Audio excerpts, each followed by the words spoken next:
Otep à tous, bien-aimés frères et sœurs. Je vous ai dit tantôt que les gens doivent souffrir, que nous puissions faire aussi notre part de travail. Nous puissions assumer nos responsabilités. Je suis allé une fois en Afrique et les jeunes qui m'ont connu, quand j'étais encore là-bas étudiant, ils se sont rapprochés de moi pour me dire, mais grand, vous êtes parti à l'école, nous on a vu ce que vous étiez ici là, vous étiez un brillant étudiant ici, vous êtes parti à l'étranger, vous revenez, vous venez seulement, vous passez un jour, 2 jours, vous repartez, mais quand est-ce que vous allez venir pour gérer le pays parce que ça ne marche pas? Je dis non, nous n'avons pas besoin d'être là pour que ça puisse marcher. Ce qui est important, c'est que nous devrons apporter nos idées. Et puis, ceux qui gouvernent ou ceux qui sont dans l'opposition peuvent prendre ces idées-là pour les mettre en œuvre. Maintenant, je vais vous dire, la dette du Congo s'élève à combien? Plus de 1600 milliards de francs CFA. Le Congo dépense, ne serait-ce que pour la nutrition, l'alimentation, 800 milliards. Sur les 1600 là, 800 milliards. Donc la moitié de la dette du Congo, c'est seulement pour acheter à manger. Où est-ce que le Congo trouve cet argent? Qui emprunte de l'argent au Congo? C'est le FMI, c'est la Banque mondiale, c'est le Club de France, c'est le Club de Paris.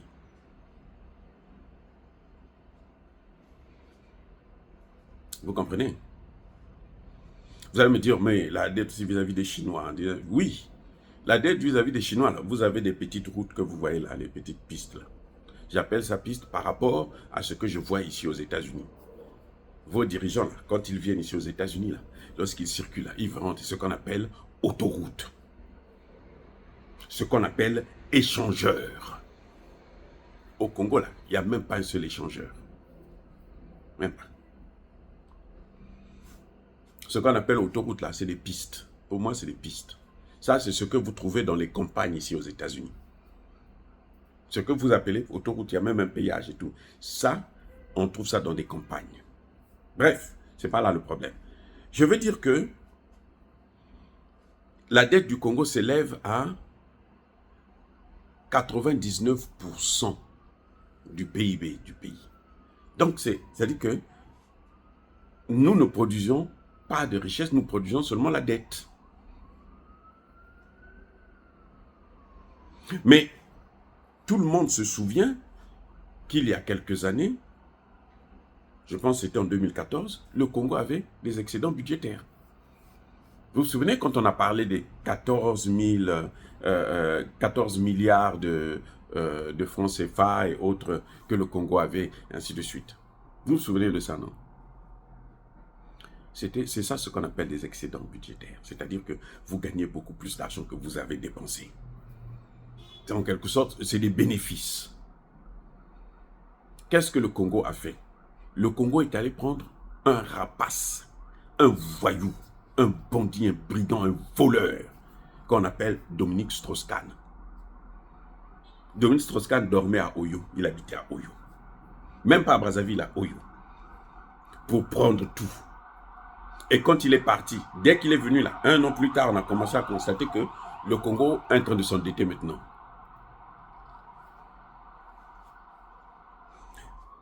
Et nous avons vu, gouvernement après gouvernement, Mwamba Clément est venu, il dit, moi je veux ramener le Congo, renégocier avec le FMI. Le FMI a donné au Congo 400 et quelques millions. Ça, j'appelle ça des miettes. C'est même pas l'argent de poche du président congolais. Makosso est venu, le même discours. Nos partenaires, le FMI, la Banque mondiale, nous allons retrouver les accords. Makosso est allé jusqu'à Paris pour demander à la France d'intervenir, d'être l'avocat du Congo auprès du FMI pour qu'on donne encore de l'argent. Et À l'époque, déjà, je disais, ce monsieur va échouer. Si c'est ça le projet de développement, là, ça va échouer. Vous n'allez jamais voir l'émergence. On peut faire tout ce qu'on veut. On ne va jamais voir l'émergence comme ça. Là, je parle en tant que chercheur. C'est ma spécialité, les gars. Ce serait un crime pour moi de regarder que notre pays est en train de sombrer et ne pas apporter une idée pour voir comment on peut sortir le pays de cette situation. Les amis, ça n'a aucun sens. Donc nous sommes partis à l'école pour rien.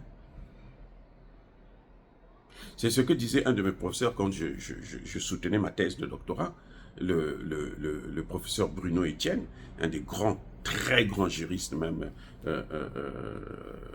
français, paix à son âme, je pense pour moi il était le meilleur. Il disait, voyez, nous on vous forme ici là des cadres, mais chez vous là-bas vous n'êtes pas capable de faire quelque chose. Je dis non, c'est pas ceux que vous formez là qui font ce qu'il est en train de faire là-bas. Et puis aussi, bon, c'est comme ça. Et nous, quand nous étions à l'université, à l'époque, je me souviens, on a posé une fois la question au professeur Louis Bakabadio, l'un des premiers docteurs d'État, à l'époque, il y avait le doctorat d'État, les premiers et les meilleurs d'ailleurs, docteurs d'État en économie. On lui disait, mais monsieur, vous venez ici, docteur, vous venez ici, là, vous êtes fier, vous êtes gonflé, docteur, vous passez pour un docteur. Je le salue d'ailleurs, c'est quelqu'un que j'adore, mon professeur, et vous êtes docteur, et puis vous êtes à la fois le conseiller du président Sassou Nguesso, à l'époque déjà, et puis le Congo va mal. Vous voyez? Donc, nous allons porter cette responsabilité. Nous, en tant que chercheurs, en tant que docteurs en sciences politiques, nous portons la responsabilité de l'échec de ce qui se passe si on continue à se taire, si on reste dans le silence. On est obligé de faire des propositions. Maintenant, je vais vous faire ma proposition. Elle sera très simple. On va couper court pour ne pas être trop long dans la vidéo. Le Congo doit se désengager du FMI. Ça, c'est le premier point. Deuxième point, le Congo doit sortir de la zone CFA. Le président Denis Sassou Nguesso et son gouvernement doivent avoir le courage de quitter le CFA. Si, je dis bien si, on veut sortir de cette situation, cette crise.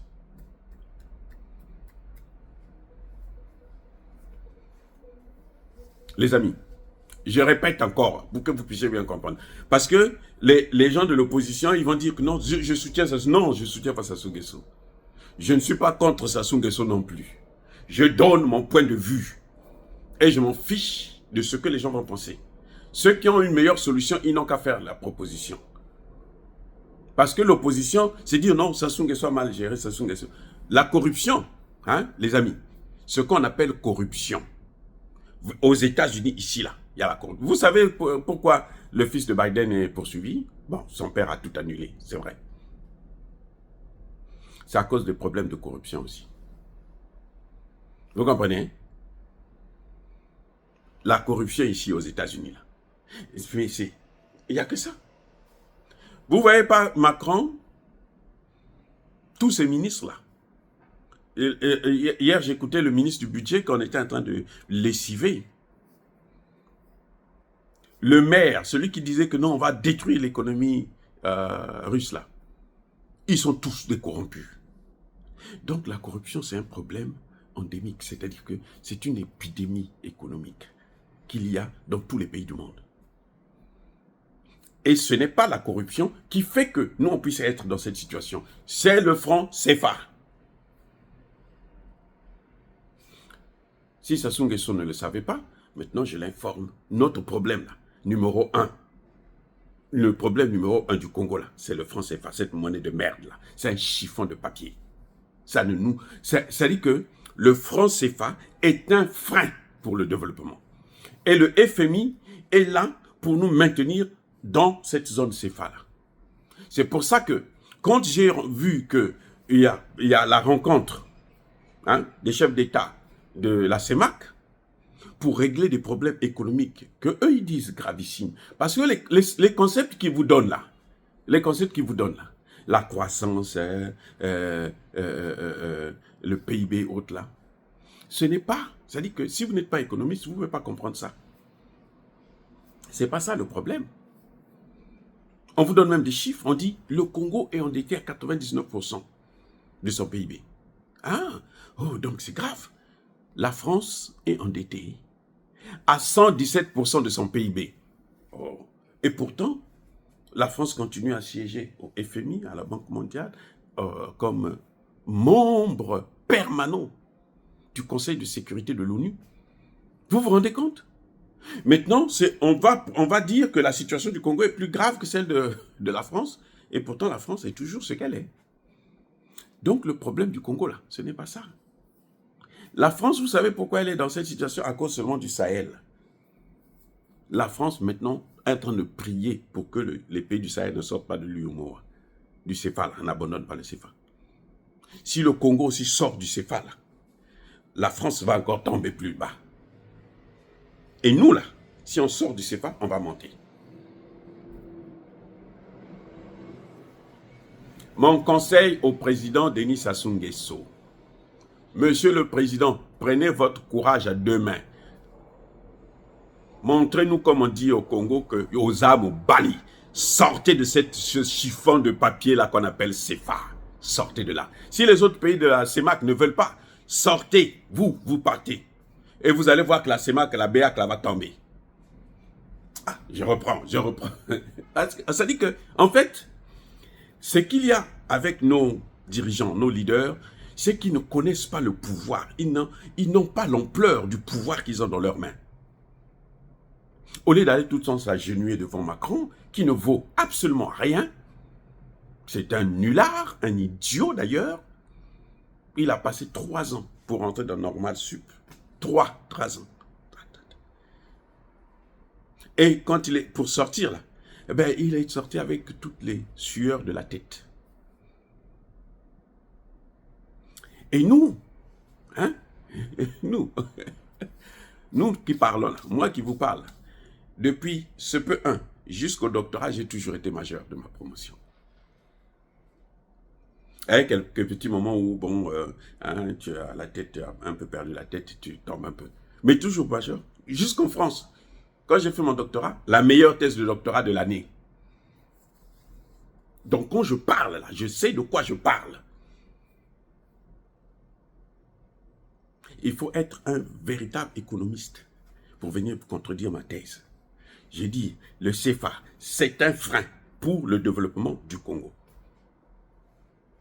Quand le Congo s'assoit avec le FMI pour régler les problèmes de développement ou de la dette, alors ça veut dire que le Congo n'a rien compris.